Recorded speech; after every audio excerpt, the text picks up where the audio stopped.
यह कहानी एक सच्ची घटना पर आधारित है। इसका उद्देश्य किसी की भावनाओं को ठेस पहुंचाना नहीं है। कहानी के किरदार के नाम बदल दिए गए हैं।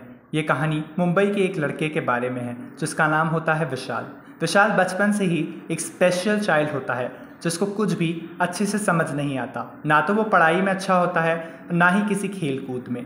उसके माँ बाप उसको बहुत बुरा भला कहते हैं। उसके दोस्त उसका मजाक बनाते थे और उसके साथ ही उसके टीचर्स भी उसका मजाक बनाते थे। वो जहाँ भी जाता सब उसको बुरा भला बोलते। सब उसको कहते कि तुम दिमाग से पैदल हो, तुम्हारे पास तो दिमाग ही नहीं है। इस बात को सुनकर विशाल धीरे धीरे और भी ज़्यादा पागल होने लगा था। जैसे जैसे वो बड़ा हुआ वो 10th क्लास में फेल हो गया। फिर उसके पापा ने उसकी पढ़ाई छुड़वा दी। पढ़ाई छुड़वाने के बाद उसे एक दुकान पे काम पे बिठा दिया। दुकानदार भी उसको बहुत बेइज्जत करने लगा। और इसके बाद विशाल ने एक बड़ा फैसला किया। वो दिमागी तौर पे पूरी तरीके से पगला चुका था और उसने एक बड़ा फैसला किया कि वो लोगों के दिमाग निकाल के खाना शुरू कर देगा।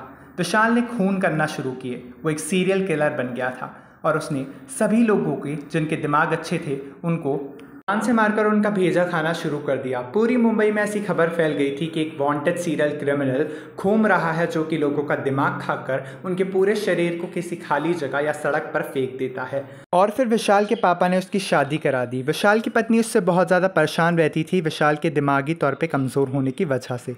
वो उसको बार बार पागल कहकर बुलाती थी और विशाल उसे बहुत ही गुस्से वाली नज़रों से देखता था।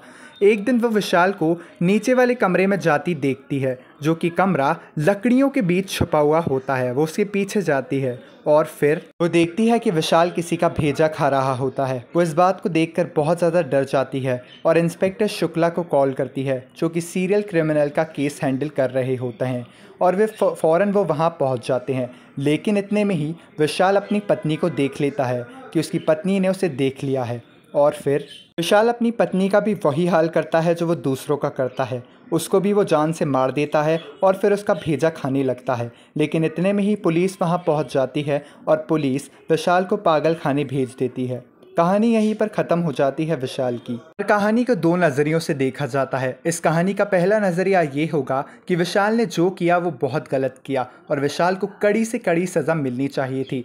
दूसरा नज़रिया ये होगा कि अगर विशाल के माँ बाप, उसके दोस्त, उसके टीचर्स और उसके आसपास रहने वाले उसका मजाक नहीं बनाते तो वह ऐसी हरकत करने पर कभी नहीं पहुँचता। अगर विशाल को प्यार से सही गलत समझाया जाता तो वह एक अच्छा इंसान बनता, ना कि इतना गलत इंसान।